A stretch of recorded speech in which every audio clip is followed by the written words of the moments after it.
see if we've resolved these technical difficulties. Oh, good. Good evening. My name is Elizabeth Fustel. I am currently the Master of Public Policy Program Manager here at the Public Policy Institute.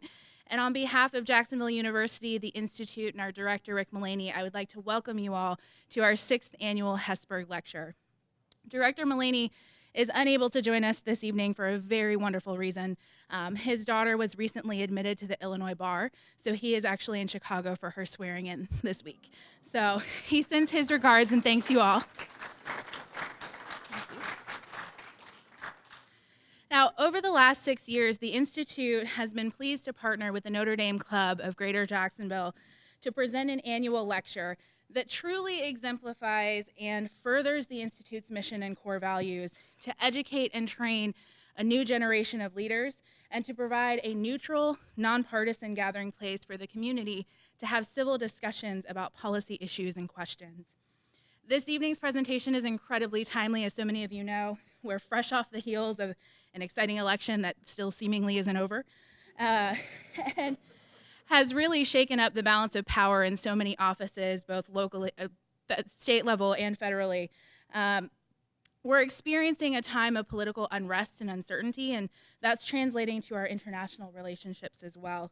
So tonight, Dr. George A. Lopez, who will be formally introduced in just a few moments, will discuss navigating those relationships with North Korea and Iran specifically.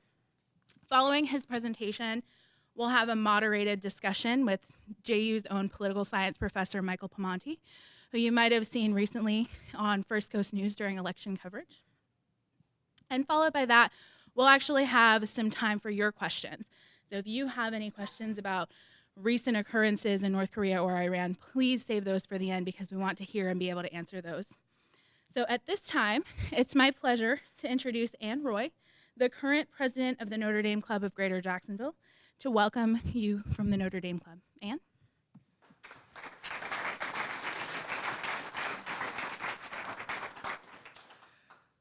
Just quickly, on behalf of the Notre Dame Club of Greater Jacksonville and the university, I want to add my welcome to our 6th annual Hesburgh Lecture. These lectures bring the Notre Dame campus to alumni and friends through the Notre Dame clubs across the country by promoting intellectual dialogue with distinguished faculty members. We are thrilled to continue our partnership with JU and the Public Policy Institute. Thank you very much for hosting and setting up what is always an awesome reception. I would also like to thank our board member, Peter Fitzpatrick, for coordinating this event, and I invite him up to introduce our guest speaker.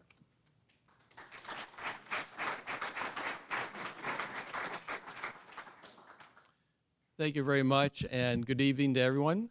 Thank you all for coming out and joining us here tonight. I have the pleasure of introducing tonight's speaker. Dr. George A. Lopez is the current Reverend Theordore Hesburgh Chair Emeritus in Peace Studies at the Kroc Institute for International Peace Studies at the University of Notre Dame.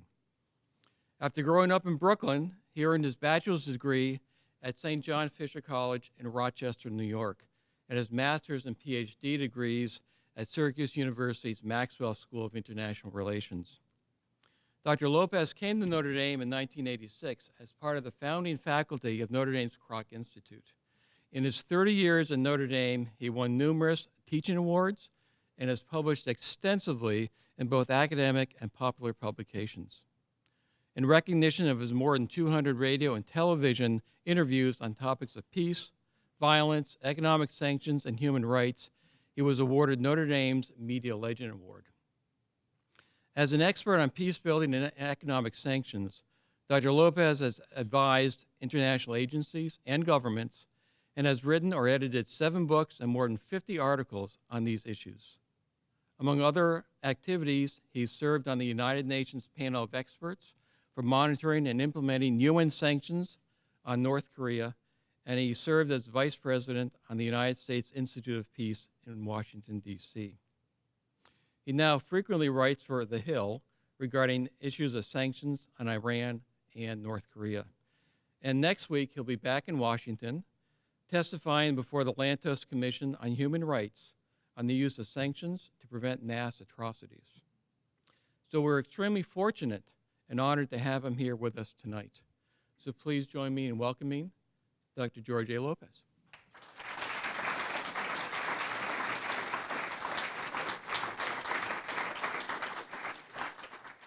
Thanks very much. The warm welcome from this great Public Policy Institute, Notre Dame, and classes that are here. I'm delighted with the mix of the audience. This is one of our most pressing foreign policy problems, and that is, can we use tools like economic sanctions to deter the prospect of major powers holding nuclear weapons or to give up ones they currently hold, and to assure we do that under conditions of diplomacy and not going to war. So it begs the question of things like, under what conditions do sanctions work and why? And that's fundamental to what we want to do tonight. But I'm also just delighted to be here because it's always great to come to Notre Dame clubs and to see former students and to meet people I haven't met before, because it's a very, very big network and a very big family. And some of you seem to systematically avoid my classes when you were there. So it's nice to catch up with you. We'll send you the quiz after. So what do I want to do tonight? I want to do a couple of things. The first is to focus on sanctions, which are often called the middle ground between just the words of diplomacy and the prospects for going to war. The second is I'd like to examine what we know, and we do know a good bit from policy studies and from more deep academic research of the conditions under which sanctions and related tools have been successful in either eliminating nuclear weapons held by a state or in stopping their development just before they get to the nuclear stage. I think we're going to look at the brief, unfortunately it has to be a very brief history, of the cases of Iran and North Korea with regard to this question. Where have sanctions worked or not worked? And then I will segment for each case what Lopez would do if I were czar. That is, I think it's useful for you to have something to come back at me at, and that is what would be my preferred policy ways of doing these things, some of which are not consistent with what has been done before or not consistent with what may be done now. But I think that makes for good, fruitful, as Elizabeth said, bipartisan discussion of these things. So let us proceed. And especially if you point it in the right direction, George. There we go. Okay. How and why have sanctions emerged as a powerful tool of Western states, but particularly the United States, in being in our foreign policy toolbox as a way to achieve certain kinds of objectives? What's the logic of sanctions that make it just beneath the use of military force as a coercive tool for states to achieve their objectives? The first and most important logic, I think, is that this is a powerful tool in a post-90s economy for denying broad-scale resources to the target that you've imposed the sanctions on. Sanctions in the old days, like in World War I and World War II and in the 1950s, were all about constraining exports and imports. But in a world of massive movement of financial capital and of people and of semi-finished products, and even in a movement of illicit trade of everything from people to uranium, sanctions can be a very powerful way of shutting down the bulk of an economy very quickly if you have coordinated agreement among imposers. So the best logic for imposing sanctions, we want to deny that target these things, and we have as a goal changing the leaderships of the target's ideas about what the benefits they're getting from pursuing the policy that we're objecting to. That is, it's essentially changing the cost-benefit ratio of a group of leaders whose country we've targeted, saying that we're going to deter you or get to change your mind about that policy by putting on such an economic squeeze that your own reasoning is it's not worth it anymore to pursue that policy. And in this case, it's about, is the development of a nuclear weapons system so positive for us that we can withstand the economic pain that would come from strongly targeted and enforced sanctions? Sanctions are also used to stigmatize a state or a cluster of actors in a state because they are doing some things that really violate international law or international norms, or we see as a direct threat to our country. So it may be that we don't think we can actually bring an economy to its knees. The best case for this right now is U.S. sanctions against Russia. We're not going to make the Russian economy collapse, but we can stigmatize and isolate and create pain in certain sectors that it's worse than a thorn in the side of the Russians and Putin's, so we can get them to maybe change their behavior in certain ways. Sanctions also have a kind of beyond the target dynamic as any coercive strategy would have, and that is it's the focus on the target who most feels it, but the message it sends to others who might behave the same way. So particularly in the area of the use of targeted sanctions for obtaining controls on nuclear weapons, a successful case of squeezing an economy so it gives up its weapons programs sends a helpful message to others who are thinking about nuclear development but decide, I'm going to preempt the problem with the West and being strangled economically and just not go that route. It's too costly. So sanctions have these kinds of advantages, and there is a logic to them.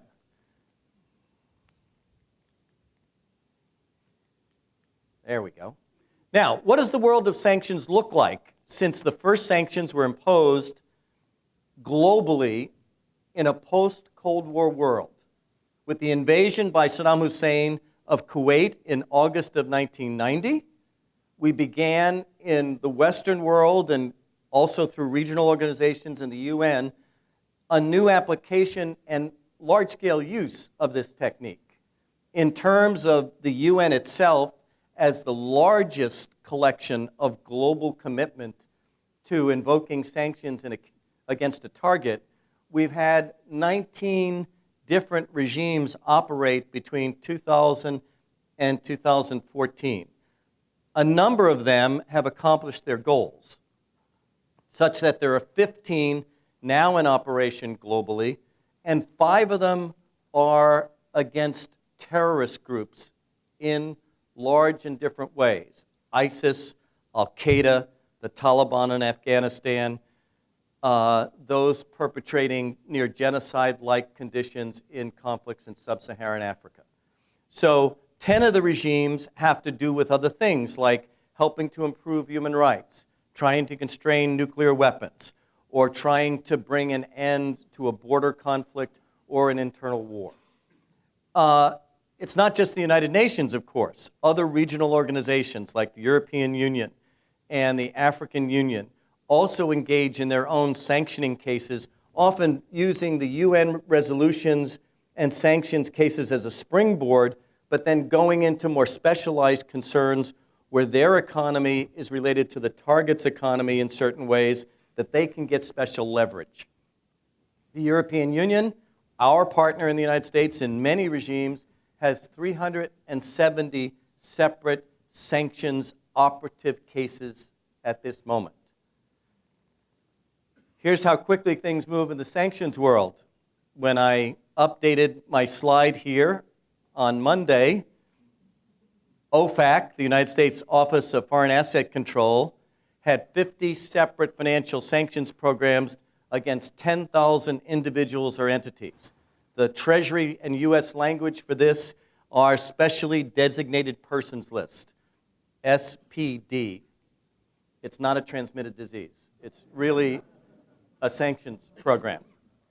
In that list, you have a division between, again, a large-scale focus on terrorists and those who support terrorists, and all the others.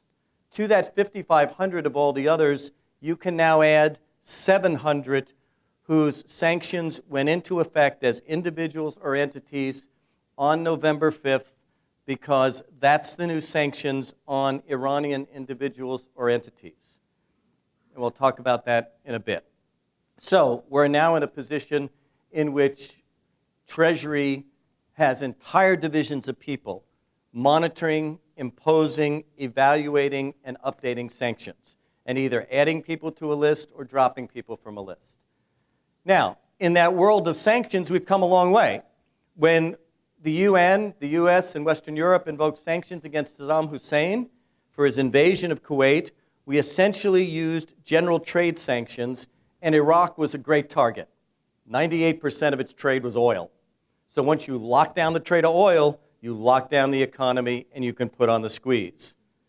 But we also learned in the Iraq case and in the Haitian case, and especially in Yugoslavia, that general trade sanctions against an entire economy may squeeze the bad leaders we're trying to influence, but they also have large-scale effect on all sorts of citizens in that country, and you can have lots of negative humanitarian effects.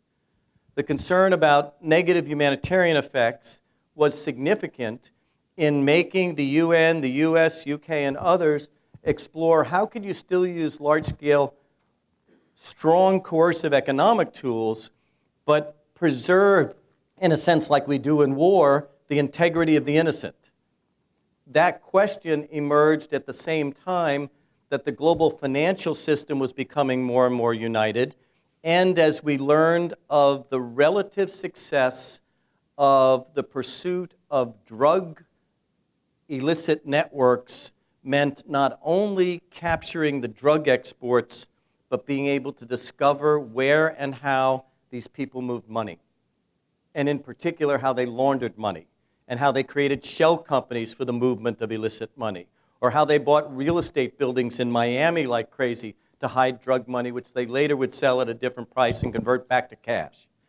That meant that all of a sudden came crystal clear the strongest sanction tool we would have available, targeted financial sanctions, in which we could go over individuals from shutting down their Christmas club accounts in whatever bank in the world they were held, or shutting down the financial access to American and other banks and the movement of money, and going after, through expert analysis and investigation, all these shadow companies and illicit financial networks that laundered money. And once you got all of those together and shut them down, you were focused on what? The elite core of leadership in a country that controlled all the money. And the folks in the streets didn't have to worry about whether or not you could still buy baby aspirin at the counters because we weren't controlling general trade back and forth. So when I refer to sanctions henceforth in this presentation, the world after 1998 is primarily a world of targeted financial sanctions.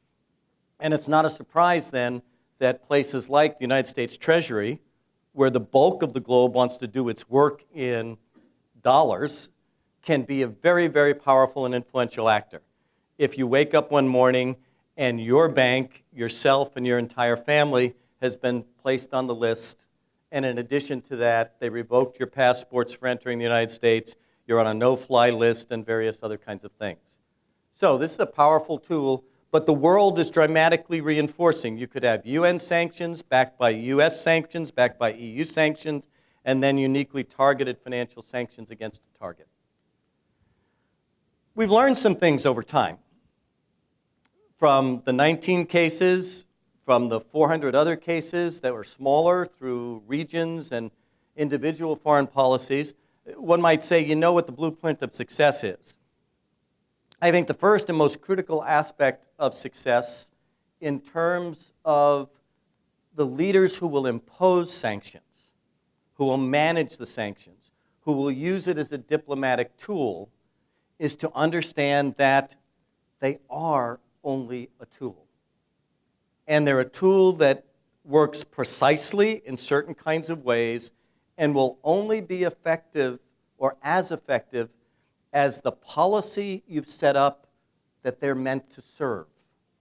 So you better be clear about the strategic objectives you want to achieve. What do you want this coercive strangulation to result in for the behavior of the people who are targeted? What concessions do you want, and under what conditions?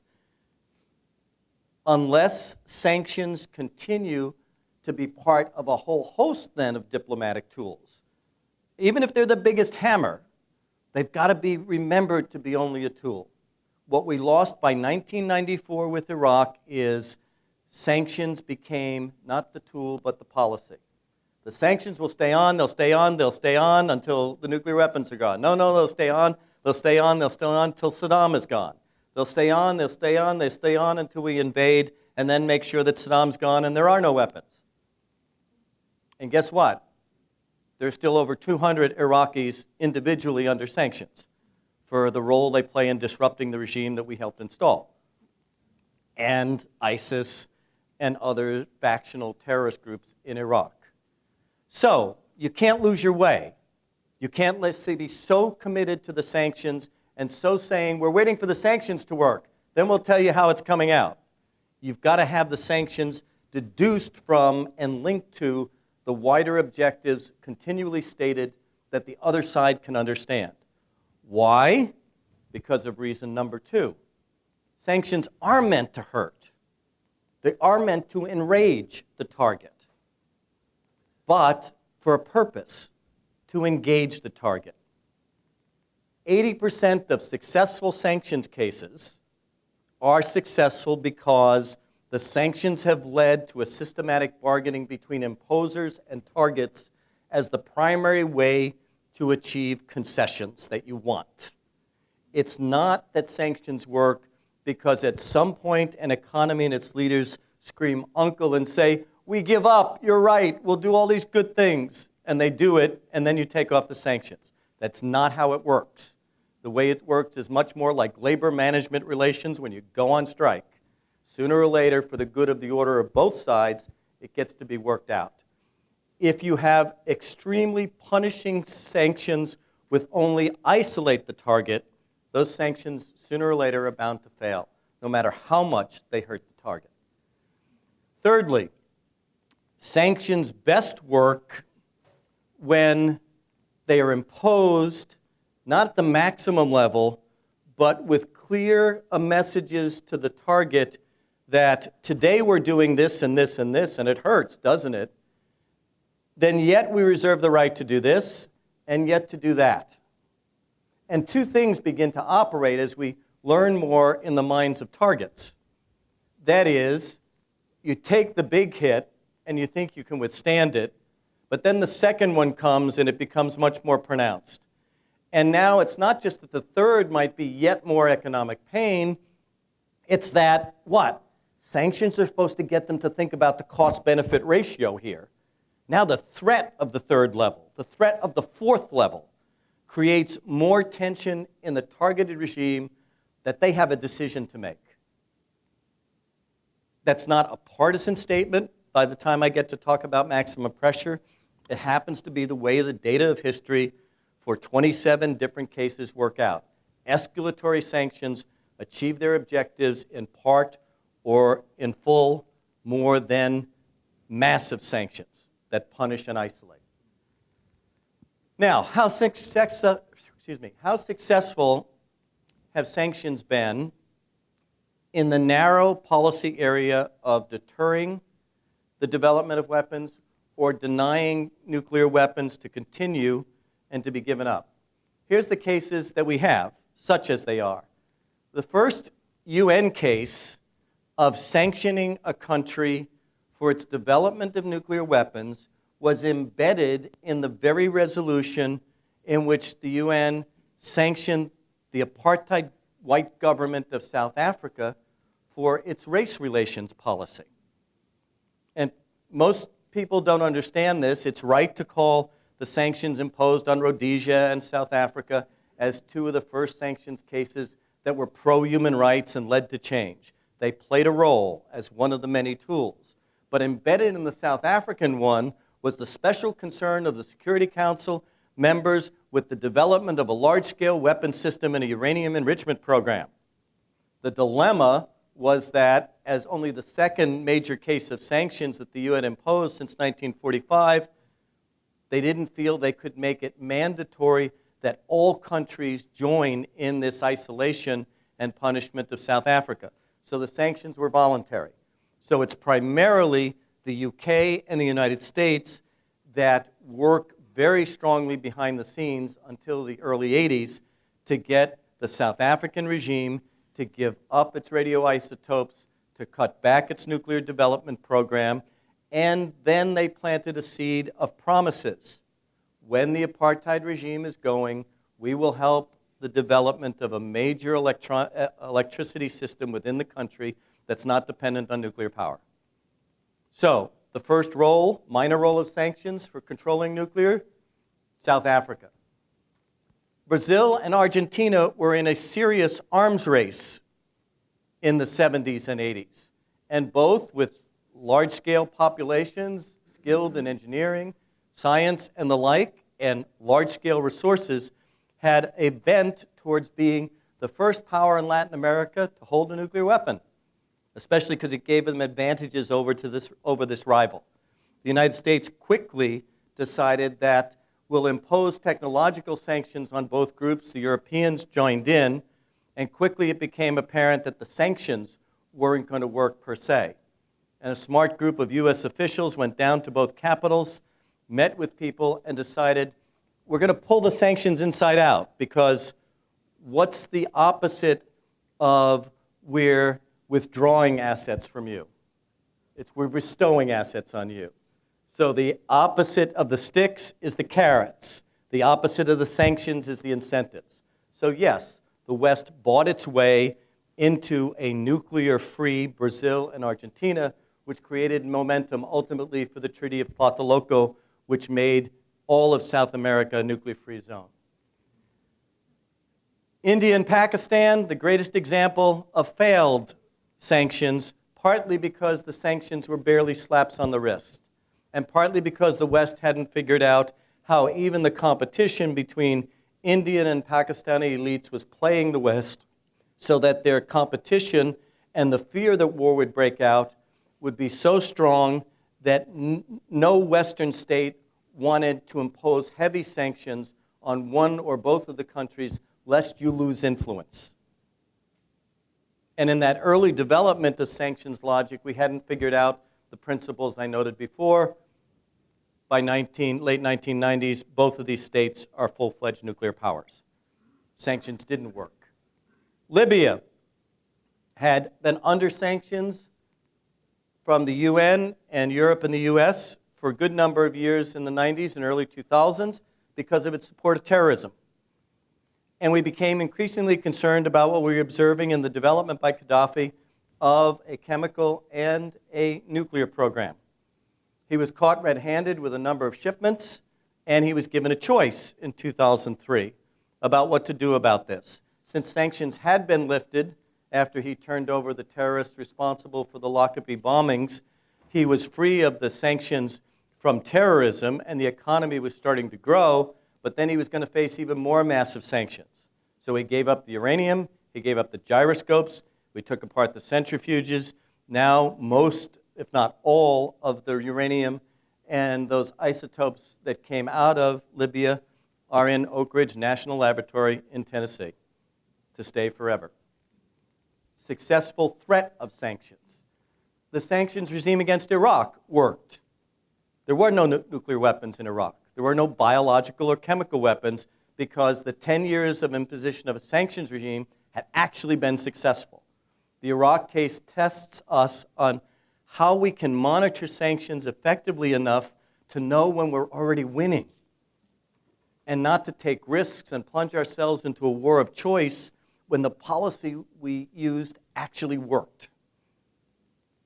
Big case to consider as we deal with North Korea and Iran.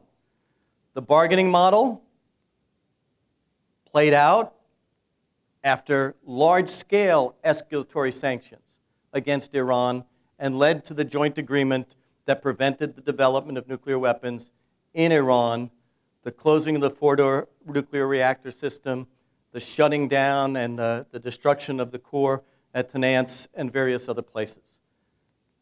We can talk about what people feel about whether it was a good deal with Iran or not, but the factual dynamic from the IAEA and others is Iran was pushed so far away from the development of nuclear weapons that the sanctions were partly responsible for that.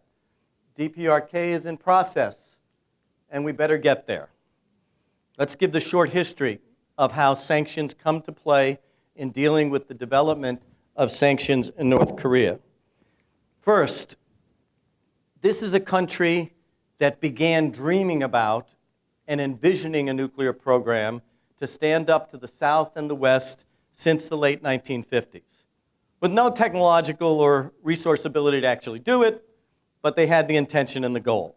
Things get very serious under the father of the current Kim Jong-un, and he does reasonably successful in creating an underground network of trade, particularly with folks from Pakistan, in which it looks like North Korea is closer and closer in the early 2000s to the development of a bomb. And then, of course, in 2006, they do their first nuclear explosion.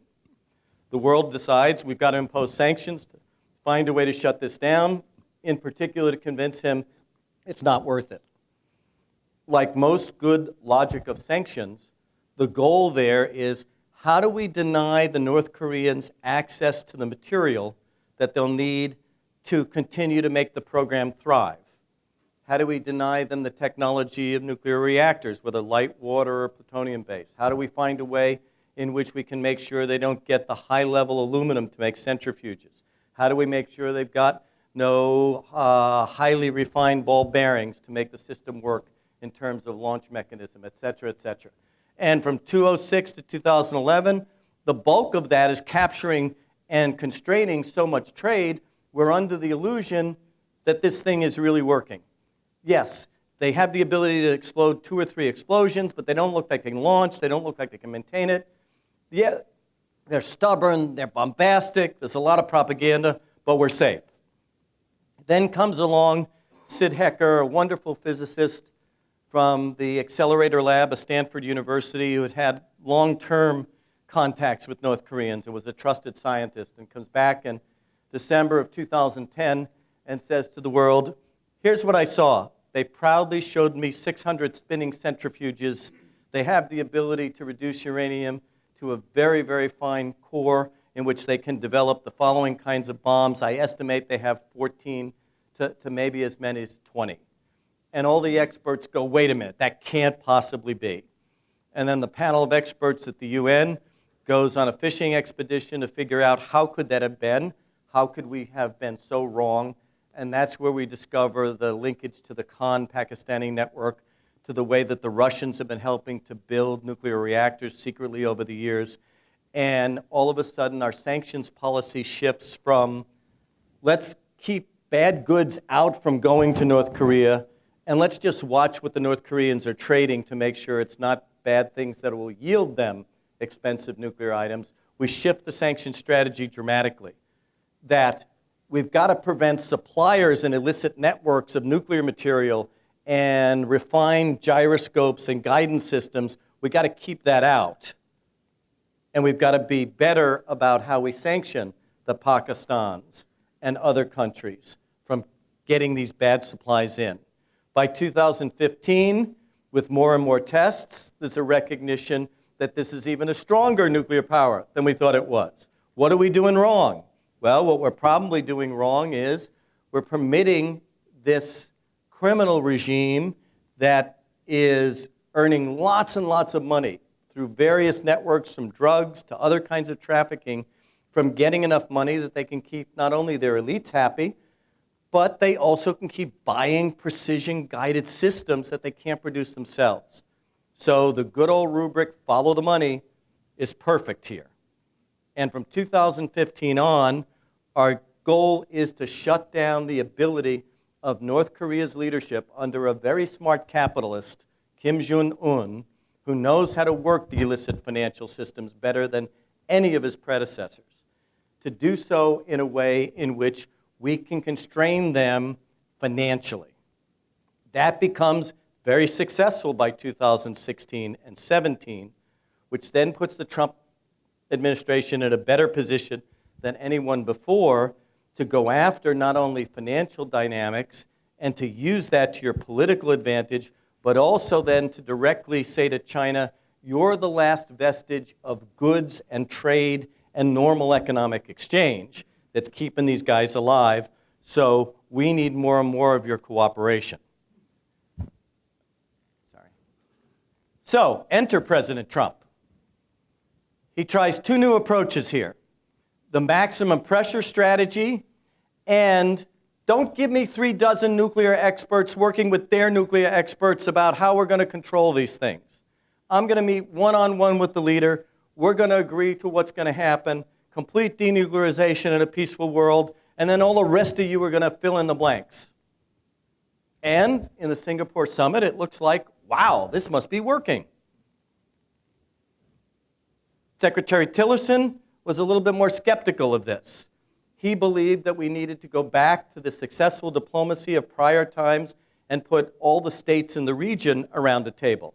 China, Japan, South Korea, Russia, and let's work this out for even whatever top-down rubric you give, it's got to be implemented by the experts.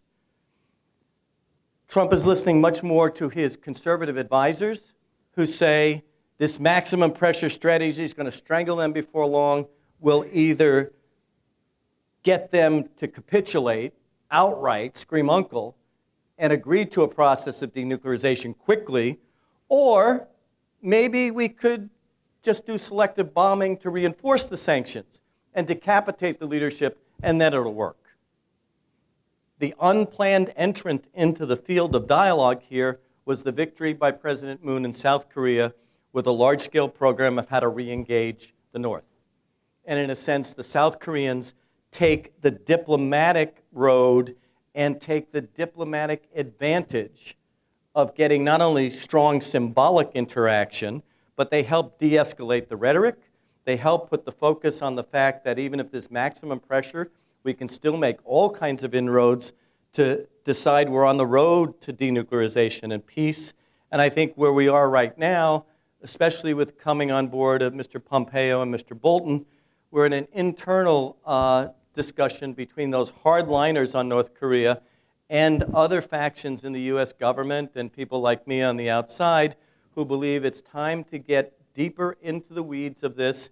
And if you want denuclearization, there's certain other things in which you have to play the sanctions game. I'll talk about that in a minute, as in right now. What should we do if Lopez had Mr. Bolton's position or among Pompeo's? Build on the inter-Korean gains, set new meetings with more specific goals of attainment, from a signing of a real peace treaty to the opening of the industrial shared zone between North and South in Quezon, to a de-escalation of forces on both sides of the border. Secondly, and I feel for the administration in this regard, too many critics of the Trump administration are criticizing them for a naivete about those tricking North Koreans are going to have their way and they're going to back out of an agreement in the same way that they did on Clinton in '94, the same way they did on George Bush in 2002. They can't be trusted. My advice would be the administration, let bygones be bygones, because this guy isn't his father or his grandfather. He's a whole new model, and he's not bound by that history. Don't let your fears about repeating that history constrain the creativity that you want to bring to this. It's not about those times anymore. It's about 2018 and going forward. Work on having a new structured security relationship where, like them or not, the North Korean regime for now has to be assured it will survive, because that's the basic reason for them having the weapons. Expect, as you're dealing with these guys, you're going to get 2 steps forward and you're always going to get 1 step back. Be careful that maximum pressure will produce all the things you think it will, because an escalatory cycle is much more important. And you better develop a substantial peace-building scheme in order to get there through times like we saw today when Mr. Pompeo is supposed to meet his counterpart, and mysteriously it's announced from the State Department at 11 a.m. yesterday, the meeting is not going to take place because of conflicts of schedules. Meaning that when the Secretary of State and the Foreign Minister wrote it on their schedule a month ago, something came up. Hi, I really wanted to try to get there, but it looks like it's not going to work for me today. Let's do it in a month. That's not a way a regularized system of diplomatic de-escalation works. And we've got to figure out a way to make that work better through self-discipline and a better scheme. What would Lopez say is the better scheme? Well, there's one that was developed 50 years ago, very influential in U.S. policy. The Graduated Reciprocation Intention Reduction, the GRIT system. The GRIT system is a classic social psychology device where parties that are distrusting each other through lots of bad experiences but have to work on bargaining out a set of difficulties can engage in a 10 or 12 or 14-point program in which I say, I tell you what, I'm going to withdraw our participation on the U.S. side from the October exercises that you feel very much threaten you when we run them for the South Koreans. I'm doing that as an act of trust in the process. I didn't say I trusted you. I'm trusting the process. And here's what I would see as a good reciprocation on your part. You would permit a cadre of U.S. nuclear experts to examine what's going on in Pyongyang with regard to your archived records about the nuclear system, or what's going on in Yongbyon with the launch systems. And once we have the assurances that those are shut down, I'm going to go to step 2. I think we should establish offices of goodwill as a precursor to embassies in each side. Or I decide that I'm going to allow 15% increase in your coal exports that were shut down by sanctions. Now what will you do? And so it's a quid pro quo, exchange for exchange, with the bottom line being we get denuclearization by step 14, they get a full lifting of all sanctions. But unless you have that plan or something like it, we can't pull this off from the top-down strategy of summit to leap from summit to leap from summit. That's my editorial comment. Great history to this. This is what changed Kennedy's mind before the American University speech in 1963 and what led to the partial test ban with the Soviets before both of us went on a spree of testing at least 12 new nuclear weapons each in the atmosphere. Now, what about sanctions on Iran? I want to make sure I don't run out of my allotted time, so there's a long history here. The history goes back to 2006 as well, in which the Permanent Five in the Security Council began to increasingly impose sanctions based on our intelligence, our reports, and our understanding of the rhetoric of the Iranians that they were going to build a nuclear weapon. There was some skepticism and division within intelligence communities about how close they were. Sometimes you could read in the Washington Post or New York Times they're within 18 months. Some of the rest of us believe they were not closer than 5 or 6 years in terms of a deliverable system and a sustainable reactor program. But it led, as you know, to what was called the Iranian deal, the Joint Comprehensive Plan of Action, in the summer of 2015, ratified by the Security Council. Many of us believed with the continued inspections of the International Atomic Energy Agency, the IAEA, showing again that the Fordo reactor had imploded and that this was going on in this place and this other place, with that largest inspection regime that we've had of another country, that this worked. But President Trump won the election. Elections matter. He believed that part of his goal and part of what contributed to his victory was that he would say that the Iran deal is one of the worst deals ever because it didn't change all these other areas of Iranian behavior that threaten our security. And he was going to ditch the Iran deal in terms of punishing the Iranians for all their bad actions in the other area. Maximum pressure sanctions again. Let's reimpose what was there before Obama signed the plan of action, and let's double down on certain areas, like the new 300 entities that are named in a number of banks 2 days ago. But these Europeans like the deal, so we better go one step further. Any European company that deals with Iran, we're going to deny them access to the U.S. market. Secondary sanctions are, in the diplomatic era, the most impolite sanctions you can impose on someone.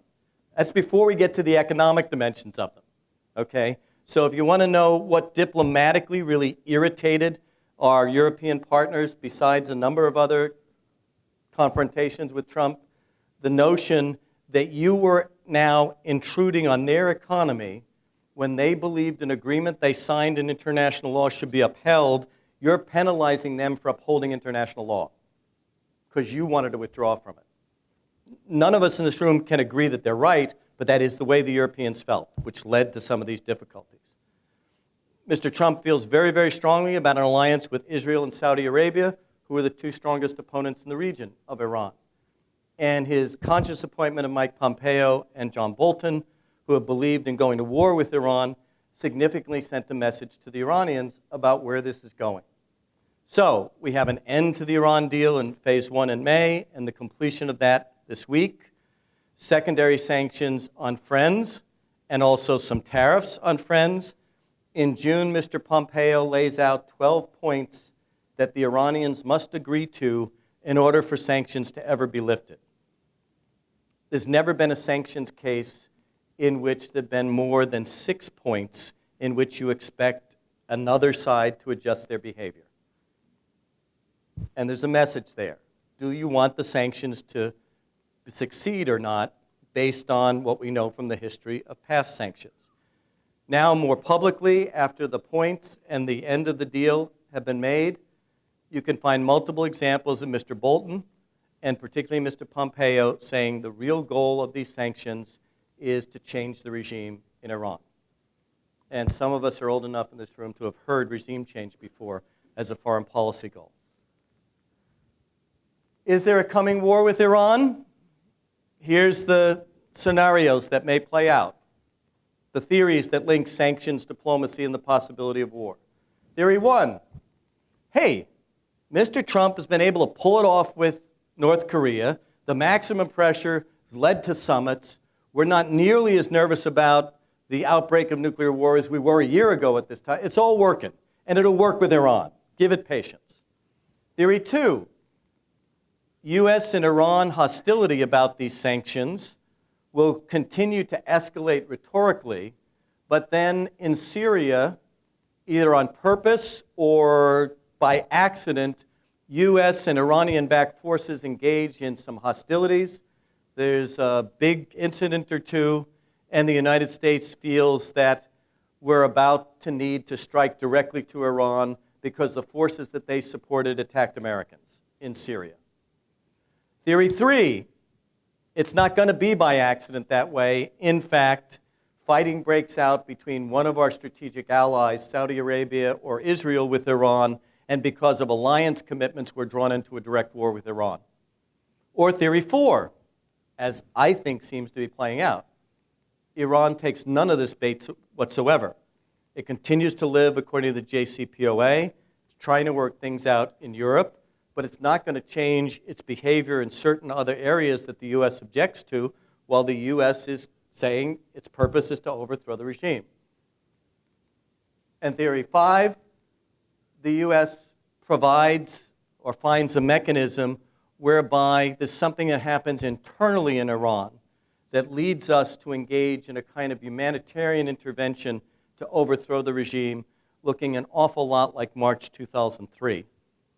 For those of us in the room who are old enough to remember that. Unfortunately, with number 5, there's no theory or case in history that supports that sanctions are ever successful in and of themselves with bringing down a regime. You can damage them, you can arm twist them, you can bargain with them, but you never bring them down.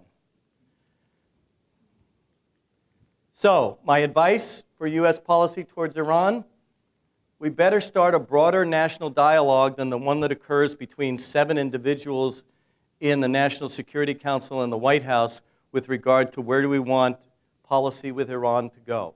Because it's inextricably linked to difficulties with Saudi Arabia, the future of our relationship with Israel, and with our partners from Europe. We've got to use more evidence-based indicators for what Iran is really doing. Mr. Trump abrogated a deal saying it was the worst deal and never told us where the Iranians violated it, because they never did. The strongest objection to the deal was, Well, 10 years from now, they have the right to produce these nuclear isotopes again. Tell me a public policy in the domestic or international sector where we reject it at time t because at time t plus 10, something might happen. It's just impossible logic from my point of view. We better reverse the punishment and isolation strategy. We got to find a way to talk to the Iranians under almost any conditions. And don't repeat the mistakes that we look like we're repeating from 2002 to 2003 when we were told certain things about how easy an intervention in another country would be. Thank you for your patience. I look forward to greater dialogue.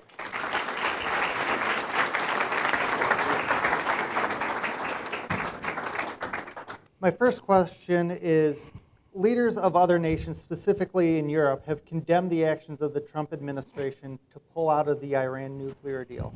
Will these other nations be able to take steps to minimize the impact of the new U.S. sanctions without becoming a target of Trump? Good question. We've got to separate here the nation as a target versus the entities that do business with Iran.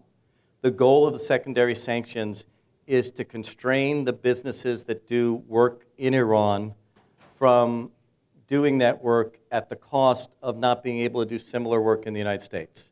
So let's say you're a textile importer-exporter in France, and you had an emerging set of affiliate factories you were dealing with in Iran, really liked the idea there's going to be a lot more Persian rugs on the market. It was a win-win for your business, their local business. You're starting to sell those things all over.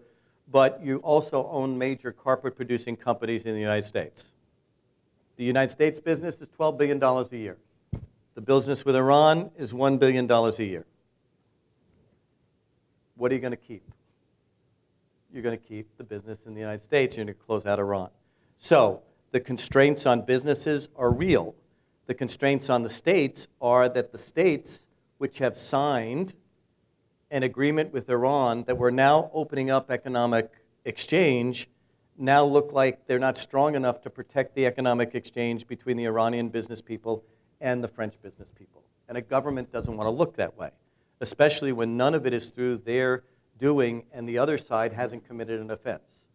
So that's what leads to strained relationships. It leads to even more strained relationships when you decide you're going to tariff certain things from certain of the countries that you're now constraining the businesses of in secondary sanctions. And it leads to even crazier things when you do what you did on Tuesday, which is after saying we're going to stop the flow of Iranian oil forever by the end of this calendar year, as Mr. Pompeo said multiple times, and then the State Department says we're going to give some exemptions.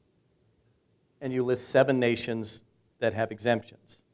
And some of those nations are not the nations like Belgium, France, and UK, which sent a special petition to Washington over a month ago that the following firms be exempt at least for 6 months while they made a transition. Not in oil, but in regular goods. And the White House hasn't answered that to our deepest friends. So yeah, this is very costly in very serious ways. Will this type of impact, these new sanctions, cause other problems with international relations between us and our allies? This is the President of the United States since Truman who's been invited to the least foreign capitals to visit. So if you take as an indication how anxious and hopeful are nations that they could entertain the President and an entourage to have shared talks of shared interests as an indication of the quality of diplomatic relations, this is costly. One last question, and then we'll get to the audience questions. Since President Trump has become president, North Korea has reduced its combative posturing by reducing its testing and removing the weapons from its annual parade. Is this a sign that Trump has been more successful than past administrations, or is it just a show per se? I don't see any reason why it can't be both, and I'm delighted in both. Shows symbolic attainments of goals that link to de-escalation of rhetoric, that link to possibility of successive policy. All of that works for most of us most of the time, which is why I think I mentioned I don't agree with folks who are saying you're being had, don't trust them, etc. No, let's march forward in the new successes. But the problem is there's no plan for getting to those successes. So the North Koreans say, what are you going to deliver to us, Mr. Pompeo, at this meeting on Thursday?